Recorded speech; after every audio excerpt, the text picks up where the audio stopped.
ഒരു കഥ പറഞ്ഞാലോ?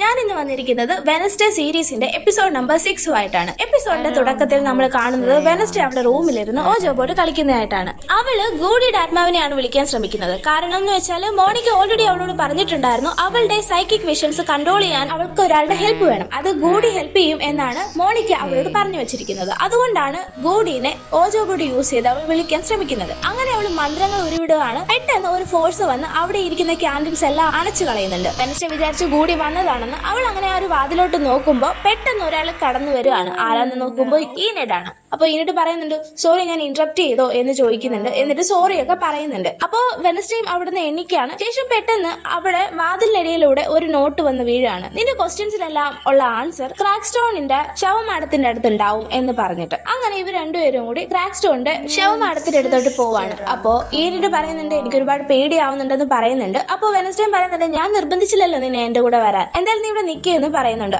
ഈനെഡ് അങ്ങനെ വെളിയിൽ നിൽക്കുകയാണ്.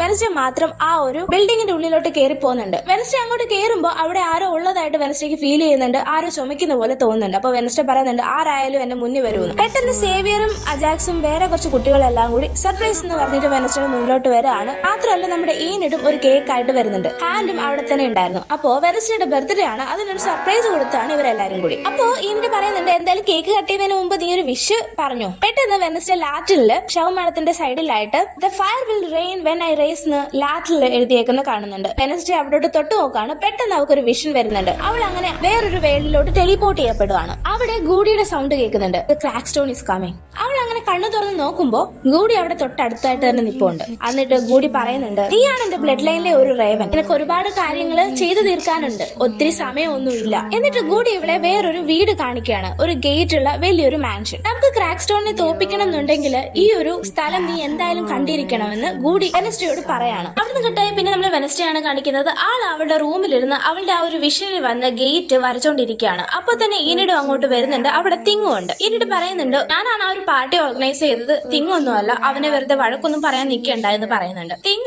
വെനസ്ഡേയുടെ അച്ഛനും അമ്മയും അവൾക്ക് വേണ്ടി കരുതി വെച്ചിരുന്ന ബർത്ത്ഡേ ഗിഫ്റ്റ് കൊടുക്കാണ്. അപ്പൊ ഈനെഡ് പറയണം ഓക്കെ നീ ഗിഫ്റ്റ് ഒക്കെ അക്സെപ്റ്റ് ചെയ്യുക അല്ലെ, അങ്ങനെയാണെങ്കിലും ഞാനും തരാന്ന് പറഞ്ഞിട്ട് അവളുടെ കയ്യിൽ ഇരിക്കുന്ന ഒരു പൊതി കൊടുക്കാണ്. അതെന്താന്ന് വെച്ചാൽ ഒരു സ്നൂപ്പ്. അത് ഈനെഡ് തന്നെ ഉണ്ടാക്കിയതാണ്. എന്നിട്ട് ഈനെഡ് പറയുന്നുണ്ട് എനിക്കും ഉണ്ട് ഒരെണ്ണം എന്ന് പറഞ്ഞിട്ട് ഒരു പിങ്ക് വൺ കാണിക്കുന്നുണ്ട്. വെനസ്ഡേക്ക് കൊടുക്കുന്ന ഒരു ബ്ലാക്ക് കളറിലുമാണ്. എന്നിട്ട് പറയാണ് നമുക്ക് ഇതൊക്കെ ഇട്ടുകൊണ്ട് ക്ലാസ്സിൽ പോവാന്ന്. അപ്പൊ വെനസ്ഡേ പറയുന്നുണ്ട് ഇതൊന്നും ക്ലാസ്സിൽ പോകാനൊന്നും നല്ലതൊന്നും അല്ല, വേറെ സ്പെഷ്യൽ ഒക്കേഷൻ ഒക്കെ യൂസ് ചെയ്യാൻ പറ്റുന്നതാണെന്ന് പറയുന്നുണ്ട്. അപ്പൊ ഈനെഡ് ചോദിക്കുന്നുണ്ട് ഏത് ഒക്കേഷൻ? ഒരു ഫ്യൂണറൽ പോലെ മരുന്ന് ചടങ്ങിനൊക്കെ ഇട്ടുകൊണ്ട് പോകാൻ കൊള്ളാവെന്ന് പറയുന്നുണ്ട്. അവിടുന്ന് കട്ടായി പിന്നെ നമ്മളെ കാണിക്കുന്നത് ഈഡിനെയും മേയറിനെയാണ്. അപ്പൊ മേയർ വീടിനോട് പറയാണ് ലൂക്കാസ് ഭയങ്കര സങ്കടത്തിലാണ്. കാരണം വെച്ചാൽ ആ ഒരു പാർട്ടി അവൻ കാരണം സ്പോയിൽ ആയതുകൊണ്ട്, അതുകൊണ്ട് തന്നെ അവൻ ഇവിടുത്തെ സർവീസ് ചെയ്യാൻ ആഗ്രഹിക്കുന്നുണ്ട് എന്ന് പറയുന്നുണ്ട്. വീടും അവനെ പറ്റി ഓരോന്ന് മോശമായിട്ടൊക്കെ പറയുന്നുണ്ട്. ശേഷം സമ്മതിക്കുന്നുണ്ട്. അപ്പോ മേയറും പറയുന്നുണ്ട് എന്തായാലും ഞാൻ നിങ്ങൾക്ക് കടക്കാരനായതുകൊണ്ടാണ് എനിക്കിതൊക്കെ കേൾക്കേണ്ടതായിട്ട് വരുന്നത് എന്നുള്ള രീതിയിലൊക്കെ സംസാരിക്കുകയാണ്. ചെറിയൊരു ആർഗ്യുമെന്റ് പോലെ. ഇവിടെ നടക്കുന്ന മേഡേഴ്സ് എല്ലാം നിങ്ങളുടെ സ്റ്റുഡൻസിന്റെ നേരെയാണ് കൈ ചൂണ്ടുന്നത്, ഞാനൊക്കെ കണ്ണടയ്ക്കുന്നു എന്നുള്ളതേ ഉള്ളൂ എന്നൊക്കെ മേയർ പറയുന്നുണ്ട്. അതിന് വീടും പറയാണ് എന്റെ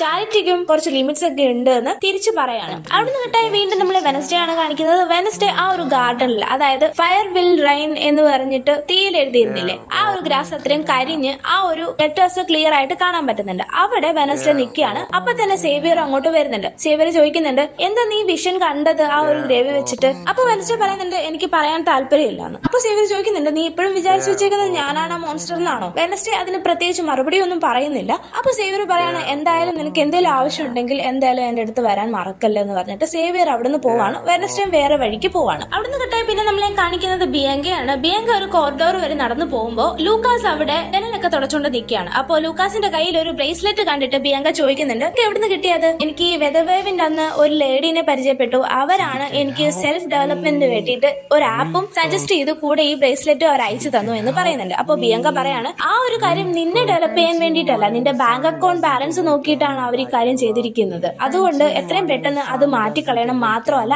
ആപ്പും ഡിലീറ്റ് ചെയ്യണമെന്ന് പറയുന്നുണ്ട്. അപ്പോ ലൂക്കാസ് ചോദിക്കുന്നുണ്ട് നിനക്കിതൊക്കെ എങ്ങനെ അറിയാം? കാരണം ആ ഒരു സ്ത്രീ എന്റെ അമ്മയാണ് എന്ന് പറയുന്നുണ്ട്. അങ്ങനെ അങ്ങനെ അവർ തമ്മിൽ പരിചയപ്പെടുകയാണ്. ശേഷം വീണ്ടും വെനസ്ഡേ ആണ് കാണിക്കുന്നത്. വെനസ്ഡേ യൂജിന്റെ അടുത്ത് പോയി സംസാരിക്കുകയാണ്. ഇന്ന് അവളുടെ ബർത്ത്ഡേ ആണ്, ഇന്ന് ബർത്ത്ഡേ സർപ്രൈസ് പാർട്ടി ഒക്കെ കിട്ടി, ഗൂഡിയുടെ കാര്യമൊക്കെ പറയുന്നുണ്ട്. പെട്ടെന്ന് അവിടേക്ക് അവളുടെ തെറാപ്പി ഡോക്ടർ വരുന്നുണ്ട്. വൈറ്റ് കളർ റോസസ് ഒക്കെ ആയിട്ടാണ് വന്നത്. ഡോക്ടറെ കണ്ടതോടെ വെനസ്ഡേ അവിടുന്ന് പോകാൻ ഒരുങ്ങാണ്. ഡോക്ടർ തിരിച്ച് വെനസ്ഡേയോട് ചോദിക്കുകയാണ് ആരാണ് ഗൂഡി, റിലേറ്റീവ് ആണ് എന്ന് മാത്രം വെനസ്ഡേ പറഞ്ഞു കൊടുക്കുകയാണ്. തെറാപ്പി ഡോക്ടർ പറയുന്നുണ്ട് നിങ്ങളുടെ ഫാമിലി സെക്ഷൻ എനിക്ക് ഒരിക്കലും മറക്കാൻ പറ്റിയിട്ടില്ല, എങ്ങനെയുണ്ട് നിങ്ങളുടെ ഫാമിലി ലൈഫ് ഒക്കെ. അപ്പൊ വെനസ്ഡേ പറയുന്നുണ്ട് ഞാനും അമ്മയും കൂടി കുറച്ച് ക്വാളിറ്റി ടൈം ഒക്കെ സ്പെൻഡ് ചെയ്തു. ശേഷം അങ്ങനെ യൂജിനെ ഡോക്ടറെ ഏൽപ്പിച്ചിട്ട് വെനസ്ഡേ അവിടുന്ന് ഇറങ്ങാണ്. അവിടുന്ന് കട്ടെ വീണ്ടും നമ്മളെ കാണിക്കുന്നത് മേയറുടെ ഓഫീസിലാണ്. അവിടെ മേയറിന്റെ മാനേജറിനോട് മേയർ ഒരു ഡെത്ത് സർട്ടിഫിക്കറ്റിന്റെ കാര്യം പറയുന്നുണ്ട്. അത് മാനേജർ മേയറിനെ ഏൽപ്പിക്കുകയാണ്. ആടെയെന്ന് വെച്ചാൽ ഗാരറ്റ് ഗേറ്റ്സിന്റെ അനിയത്തിയുടെ. പിന്നെ നമ്മളെ വീണ്ടും കാണിക്കുന്നത് വെനസ്ഡേ ആണ്. വെനസ്ഡേ ടൈലറിന്റെ കോഫി ഷോപ്പിൽ ഇരിക്കുകയാണ്. അപ്പൊ ടൈലർ ഒരു കപ്പില് ഹാപ്പി ബർത്ത്ഡേ എന്നൊക്കെ എഴുതിയിട്ട് വെനസ്ഡേയുടെ കയ്യിൽ കൊടുക്കുന്നുണ്ട്. എന്നിട്ട് വെനസ്ഡേനെ ഒരു ഡിന്നറിനൊക്കെ വിളിക്കുന്നുണ്ട്. വെനസ്ഡേ പക്ഷെ പോവാൻ തയ്യാറാവുന്നില്ല. ടൈലറിന്റെ ആ ഒരു ഗേറ്റിന്റെ പടം കാണിക്കുന്നുണ്ട്. ടൈലറിനോട് ചോദിക്കുന്നുണ്ട് ഈ ഗേറ്റ് നിനക്ക് അറിയാമോ? അപ്പൊ ടൈലറും പറയുന്നുണ്ട് ഇല്ലാന്ന്. അവിടുന്ന് കെട്ടായി വീണ്ടും വെനസ്ഡേ പോകുന്നത് സേവിയറിന്റെ അടുത്തോട്ടാണ്. അപ്പോ സേവിയറിനോട് ആ ഗേറ്റിന്റെ പടം കാണിക്കുന്നുണ്ട്. അപ്പോ സേവിയർ ഓൾറെഡി ആ ഒരു പടം വരച്ചിട്ടുണ്ടായിരുന്നു. അപ്പൊ നിനക്കിതെങ്ങനെ അറിയാമെന്ന് ചോദിക്കുമ്പോൾ ഞാൻ ഇപ്പോഴും വീണ്ടും സ്വപ്നം കാണാൻ തുടങ്ങി. ആ സ്വപ്നത്തിൽ വന്ന ഗേറ്റ് ആണിത്. മാത്രമല്ല ആ ഒരു മോൺസ്റ്ററിനെയും ചെറിയൊരു ഷാഡോ പോലെ ഞാൻ കണ്ടിട്ടുണ്ടായിരുന്നു ആ ഗേറ്റ്സിൽ. അപ്പൊ നീ റിയൽ ലൈഫിൽ ഇത് കണ്ടിട്ടില്ലേ എന്ന് വെനസ്ഡേ വീണ്ടും ചോദിക്കുമ്പോൾ സേവിയർ പറയാണ് ആ കണ്ടിട്ടുണ്ട്, ഞാൻ ഓടാൻ പോകുന്ന വഴിക്ക് ഇതേപോലെ തന്നെ ഒരു ഗേറ്റും ഒരു വലിയ വീടും ഉണ്ടെന്ന് വെനസ്ഡേനോട് സേവിയർ പറയാണ്. ശേഷം തിങ്ങി എന്നിട്ട് ഒരു പെയിന്റിങ്ങിലെ ക്ലോത്ത് മാറ്റി കാണിക്കുകയാണ് വെനസ്ഡേനെ. ആ ഒരു പെയിന്റിങ്ങില് വെനസ്ഡേ ഫയൽ വായിക്കുന്നതായിട്ടായിരുന്നു ഉണ്ടായിരുന്നത്. അപ്പോ സേവിയറിനെ വെനസ്ഡേ ഇങ്ങനെ രൂക്ഷമായിട്ട് നോക്കുന്നുണ്ട്. അപ്പൊ സേവിയർ പറയാണ് ഞാൻ നിന്നെ മറക്കാനായിട്ട് ഒരുപാട് ശ്രമിച്ചു, പക്ഷെ പറ്റിയില്ല, അതുകൊണ്ടാണ് ഞാനൊരു പടം വരച്ചത്. ഇപ്പോഴൊക്കെ നിന്നെ കാണണമെന്ന് തോന്നുമ്പോഴും ആ ഒരു പടത്തിലോട്ട് ഞാൻ കൈവിരൽ ചൂണ്ടും. അപ്പോ ആ ഒരു വയലിൻ അത് വായിക്കും തനിയെ. അപ്പൊ നിന്നെ കാണുന്ന പോലെ തന്നെയാണ് എനിക്ക് ഫീൽ ചെയ്യുന്നത് എന്ന് സേവിയർ പറയാണ്. ഇത് കേട്ടിട്ട് വെനസ്ഡേ ഒന്നും മിണ്ടാതെ അവിടുന്ന് ഇറങ്ങി പോരുവാണ്. അവിടുന്ന് കേട്ടേ വീണ്ടും നമ്മളെ ബിയങ്കേനെയാണ് കാണിക്കുന്നത്. ബിയങ്ക ടൈലറിന്റെ കോഫി ഷോപ്പിൽ ഇരിക്കുകയാണ്. അപ്പോ ഉച്ചയ്ക്ക് വെനസ്ഡേ വന്നപ്പോ അവളുടെ സ്കൂപ്പ്, അതായത് എന്നിട്ട് സമ്മാനിച്ച സ്കൂപ്പ് അവിടെ വിറ്റിട്ടാണ് വെനസ്ഡേ പോരുന്നത്. അപ്പോ ടൈലർ അത് പാക്ക് ചെയ്ത് ബിയങ്കയുടെ കയ്യിൽ കൊടുത്തുവിടാണ്. അപ്പോ ബിയങ്ക ചോദിക്കുന്നുണ്ട് നീ അവളുടെ ബോയ് ഫ്രണ്ട് ആണോ? അപ്പോ ടൈലറും അല്ല എന്ന് പറയുന്നുണ്ട്. അങ്ങനെ ബിയങ്ക അത് എടുത്തോണ്ട് പോകാൻ തുടങ്ങുമ്പോൾ പെട്ടെന്ന് അവിടേക്ക് ലൂക്കാസ് വരുന്നുണ്ട്. ലൂക്കാസ് വന്നിട്ട് ബിയങ്കയോട് സംസാരിക്കുകയാണ്. എന്നിട്ട് പറയാണ് നിന്റെ അഡ്വൈസ് ഞാൻ സ്വീകരിച്ചിരിക്കുന്നു, ഞാൻ ആ ബ്രേസ്ലെറ്റ് മാറ്റി എന്ന് പറയുന്നുണ്ട്. അവരെങ്ങനെ സംസാരിക്കുന്നത് കാണിച്ചുകൊണ്ട് അവിടുന്ന് കട്ടായി വീണ്ടും നമ്മുടെ വെനസ്ഡേ ആണ് കാണിക്കുന്നത്. വെനസ്ഡേ ആ ഒരു ഗേറ്റ്സിന്റെ മുന്നിൽ, അതായത് ഗാരറ്റ് ഗേറ്റ്സിന്റെ വീടിന്റെ മുന്നിലാണ് നിൽക്കുന്നത്. വെനസ്ഡേ അതിനുള്ളിലോട്ട് കയറി അവിടെയൊക്കെ ചെക്ക് ചെയ്യാണ്. പെട്ടെന്ന് വീടിന്റെ ഉള്ളിൽ നിന്ന് ആരോ ഇറങ്ങി വരുന്നതായിട്ട് കാണുന്നുണ്ട്. ഇപ്പൊ വെനസ്ഡേ മാറി നിന്ന് നോക്കുമ്പോൾ അത് മേയർ ആയിരുന്നു. മേയർ തിരികെ കാറിലോട്ട് വന്ന് ഇരിക്കാൻ തുടങ്ങാണ്. പെട്ടെന്ന് മേയർ ഒരു കോള് വരുന്നുണ്ട്. അപ്പൊ വെനസ്ഡേ ഹാൻഡിനോട് പറയുന്നുണ്ട് മേയറെ ഒന്ന് ഡിസ്ട്രാക്ട് ചെയ്യണമെന്ന്. അങ്ങനെ ഹാൻഡ് മേയറിനെ ഒരു കല്ലെടുത്തെറിയാണ്. പക്ഷെ ആരാണ് എറിഞ്ഞെന്ന് മേയർ കാണുന്നില്ല.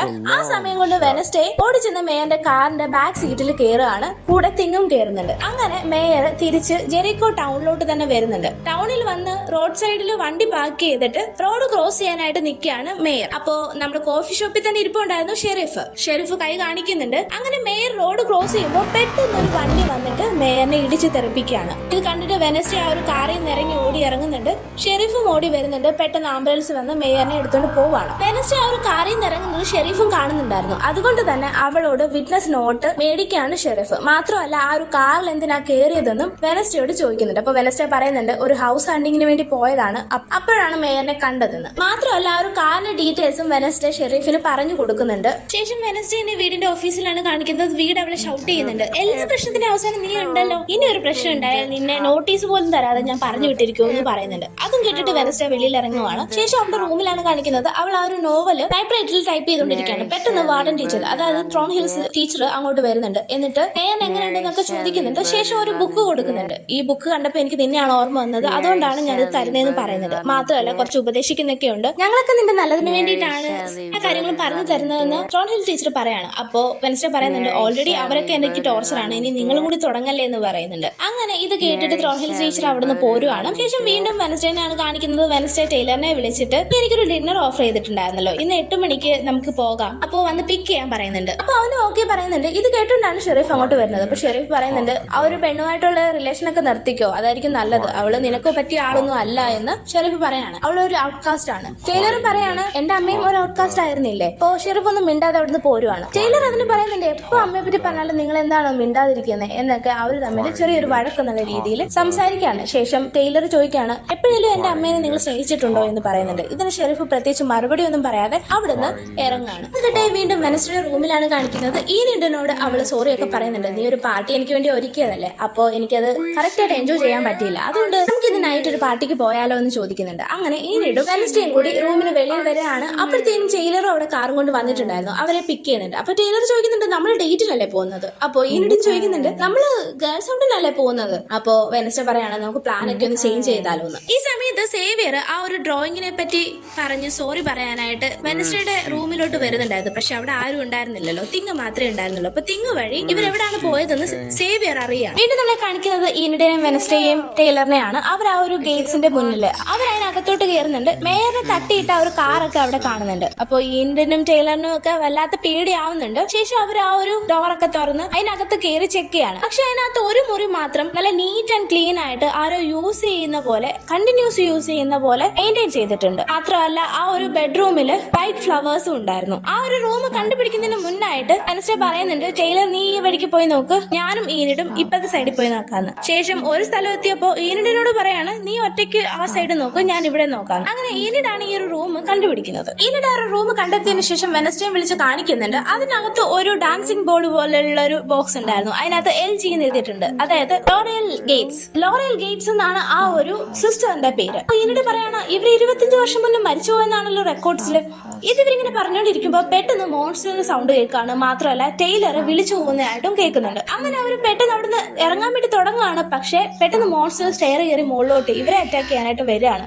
ഇത് കണ്ടുകൊണ്ട് വെനസ്ഡേ അവിടെ ഒരു മിനി ലിഫ്റ്റ് ഉണ്ടായിരുന്നു. അതിനകത്തോട്ട് ഈനിഡിനെയും കയറ്റി അവളും കയറി ഇരിക്കുകയാണ്. അവരുടെ വെയിറ്റ് താങ്ങാതെ ലിഫ്റ്റും പൊട്ടി താഴത്തെ ഫ്ലോർ, ഏറ്റവും ഡൗൺ ഫ്ലോറിലോട്ട് വന്ന് വീഴുന്നുണ്ട്. അവിടെ എത്തിയപ്പോ വെനസ്ഡേ ആകെ ഞെട്ടുകയാണ്. കാരണം വെച്ചാൽ ഓൾറെഡി ഇതുവരെ മോൺസ്റ്റർ കൊന്ന എല്ലാ ആൾക്കാരുടെയും ഓരോ ഓടി പാട്ട് വെച്ചിട്ട് ഈ ഒരു താഴത്തെ അണ്ടർഗ്രൗണ്ട് റൂമിലുണ്ടായിരുന്നു. അതും വെൽ മെയിൻറ്റൈൻഡ് ആയിട്ട്. അങ്ങനെ ഈനിഡിന് അവിടെ ഒരു ചെറിയ വിൻഡോ ഉണ്ടായിരുന്നു. അതുവഴി കടത്തി വിടുകയാണ്. മാത്രമല്ല വെനസ്ഡേ അതുവഴി കയറി പോകുന്നുണ്ട്. അപ്പൊ തന്നെ ആ ഒരു മോൺസ്റ്ററും ഇവരുടെ പുറകെ വരുന്നുണ്ട്. അങ്ങനെ അവര് അവിടുന്ന് ഓടി രക്ഷപ്പെടാൻ ശ്രമിക്കുകയാണ്. അകത്ത് വഴി എത്തിയപ്പോഴാണ് ടൈലറിനെ പറ്റി വെനസ്ഡേ ഓർത്തത്. അപ്പൊ വെനസ്ഡേ തിരിച്ച് ഓടി ടൈലറിന്റെ അടുത്തോട്ട് ചെല്ലുന്നുണ്ട്. അപ്പോഴത്തേക്കും ടൈലർ എഞ്ചത്തൊരു മുറിവൊക്കെ ആയിട്ട് അവിടെ തന്നെ ഇരിപ്പുണ്ടായിരുന്നു. വെനസ്ഡേ വന്ന് അവനെ ചെക്ക് ചെയ്യുന്ന സമയത്തേക്കും അവിടേക്ക് സേവിയറും വരുന്നുണ്ട്. അപ്പൊ സേവിയർ ചോദിക്കാണ് ഇവനെന്ത് പറ്റിയെന്ന് പറഞ്ഞിട്ട് അവന്റെ ഒരു സ്കാർഫ് ഈ ഒരു മുറിവിൽ വെക്കാനായിട്ട് കൊടുക്കുകയാണ്. പിന്നെ നമ്മളെ കാണിക്കുന്നത് അവരുടെ റൂമിലാണ്. അവിടെ ടൈലറിന് മുറിവൊക്കെ പറ്റിയിട്ടുണ്ട്. അത് സ്റ്റിച്ച് ചെയ്യാണ് വെനസ്ഡേ. ടൈലറിന്റെ റൂമിലാണ് ഇവരെല്ലാം കൂടി ഇരിക്കുന്നത്. അവിടെ ഈനിഡ് പറയാണ് ഏത് സമയത്താണ് ഇവരുടെ കൂടെ ഇറങ്ങിത്തിരിക്കാൻ തോന്നിയത്. അവർ സംസാരിച്ചുകൊണ്ടിരിക്കുമ്പോൾ ഷെരീഫ് അങ്ങോട്ട് വരുന്നുണ്ട്. എന്റെ മോൻ എന്ത് പറ്റിയെന്ന് ചോദിക്കുന്നുണ്ട്. അപ്പോ വെനസ്ഡേ ഷെരീഫിനോട് കാര്യങ്ങളെല്ലാം പറയുന്നുണ്ട്. ശേഷം ഷെരീഫിനെയും കൂട്ടി ആ ഒരു ഗേറ്റ്സിന്റെ വീട്ടിലോട്ട് ചെല്ലാണ്. എന്നിട്ട് അതിന്റെ അണ്ടർഗ്രൗണ്ട് കാണിക്കുകയാണ്. പക്ഷെ ആ ഒരു അണ്ടർഗ്രൗണ്ടിൽ യാതൊന്നും തന്നെ ഉണ്ടായിരുന്നില്ല. ഷെരീഫ് പറയാണ് നീ അധികം കളിക്കരുത്, എന്റെ മകനിൽ നിന്ന് ഒത്തിരി ദൂരെ മാറിക്കും, അതായിരിക്കും നിനക്ക് നല്ലത്, എന്റെ മകനും നല്ലത് എന്ന് ഷെരീഫ് വെനസ്ഡേക്ക് താക്കീത് നൽകുകയാണ്. അങ്ങനെ വെനസ്ഡേ തിരിച്ച് നെവർമോറിലോട്ട് വരുമ്പോ വീട് അവിടെ കാത്തു നിപ്പുണ്ടായിരുന്നു. നീ എന്ത് പരിപാടിയായി കാണിക്കുന്നേ, നിന്നെ ഇമ്മീഡിയറ്റ് ആയിട്ട് എക്സ്പെൽ ചെയ്യാൻ പോവാണെന്നും പറയുന്നുണ്ട്. അപ്പൊ വെനസ്ഡേ പറയാണ് ഇത് രാവൻ എനിക്ക് കാണിച്ചു തന്ന പിക്ചറാണ്. അവൻ വിചാരിച്ചിരുന്നത് ഈ സ്കൂള് മുഴുവൻ ഞാനായിരിക്കും നശിപ്പിക്കാൻ പോകുന്നതെന്നാണ്. അതുകൊണ്ടാണ് അവൻ എന്നെ കൊല്ലാൻ ശ്രമിച്ചത്. പക്ഷെ ഇപ്പോഴാണ് എനിക്ക് മനസ്സിലാവുന്നത് ഞാനാണ് ഈ സ്കൂളിനെ രക്ഷിക്കാൻ പോകുന്നത്. ഇത് കേട്ടപ്പോൾ തന്നെ വീടിന് കൺവിൻസ് ആവുന്നുണ്ട്. ശേഷം പറയാണ് ഇനി ഒരു സ്റ്റെപ്പ് ഒരു പ്രശ്നം കൂടി നീ ഉണ്ടാക്കി കഴിഞ്ഞാൽ നീ ഇവിടുന്ന് എക്സ്പെൽ ആവും, നീ പിന്നെ ഇവിടെ കാണില്ല എന്ന് പറഞ്ഞിട്ട് വീട് ഇവളോട് ദേഷ്യപ്പെട്ടിട്ട് അവിടുന്ന് പോരുവാണ്. ശേഷം വെനസ്ഡേ റൂമിലോട്ട് ചെല്ലുമ്പോൾ ഈനിടും ദേഷ്യത്തിലാണ്. ഈനിട് പറയാണ് ഞാൻ യോക്കോയുടെ റൂമിലോട്ട് മാറുകയാണ്, എനിക്ക് നിന്റെ കൂടെ ഇനി താമസിക്കാൻ പറ്റില്ല എന്ന് പറയുന്നുണ്ട്. അപ്പോ വെനസ്ഡേ പറയുന്നുണ്ട് ഞാൻ വീടിനോട് സംസാരിച്ചിട്ടുണ്ട്, നിങ്ങൾ എക്സ്പെൽ ഒന്നും ചെയ്യത്തില്ല. അവരെന്നെ എക്സ്പെൽ ചെയ്താലും ഇല്ലെങ്കിലും ഇനി ഒരു നിമിഷം പോലും ഞാൻ നിന്റെ റൂമിൽ ഉണ്ടാവത്തില്ല. നീ എന്നോട് കള്ളം പറഞ്ഞിട്ടാണ് അവിടെ കൊണ്ടുപോയത്. എന്റെ മരണം ഞാൻ മുന്നിൽ കണ്ടു. ഞാൻ ഒരുപാട് ശ്രമിച്ചു നിന്റെ ഫ്രണ്ട് ആവാനായിട്ട്, പക്ഷെ ഞാൻ അതിൽ ഫെയിലായി. എന്തായാലും ഗുഡ് ബൈ എന്ന് പറഞ്ഞിട്ട് ഈനിട് ഇവളോട് പിണങ്ങി ആ റൂമിൽ നിന്ന് വെക്കേറ്റ് ചെയ്യാണ്. അങ്ങനെ ഈനിട് പോയത് കൊണ്ട് തന്നെ വെനസ്ഡേ വിഷമിച്ച് മാറി ഒരു സൈഡിൽ ഇരിക്കുകയാണ്. ശേഷം വോയിസ് ഓവർ കേൾക്കുന്നുണ്ട് എനിക്ക് ഒറ്റയ്ക്ക് ആവാനൊക്കെ ഇഷ്ടമായിരുന്നു, പക്ഷെ ഈ സമയത്ത് എനിക്ക് വല്ലാതെ വിഷമമാവുന്നുണ്ട്. പക്ഷെ എനിക്ക് ശ്രദ്ധിക്കാൻ വേറൊരു കാര്യം കൂടെ ഉണ്ടെന്ന് പറഞ്ഞിട്ട് ആ ഒരു ബോക്സിലെ LG എന്ന് എഴുതിയിരിക്കുന്ന ആ ബോക്സ് നോക്കുകയാണ്. ആ ബോക്സ് ഇങ്ങനെ പൊക്കി പിടിക്കുമ്പോൾ അതിന്റെ അടിക്കൊന്ന് വെനസ്ഡേയുടെ കുറച്ച് ഫോട്ടോസ് കിട്ടുന്നുണ്ട്. എന്നിട്ട് പിന്നെ നമ്മളെ കാണിക്കുന്നത് മേയർ ഹോസ്പിറ്റലിലാണ്. അപ്പൊ മേയറിന്റെ ഓക്സിജൻ സപ്ലൈ ആരോ ഊരിക്കളയുന്നതായിട്ടും കാണിക്കുന്നുണ്ട്. അതായത് മേയറിനെ കൊല്ലുകയാണ് ആരോ. ഇവിടെ വെച്ച് എപ്പിസോഡ് നമ്പർ 6 ഇവിടെ തീരുകയാണ്.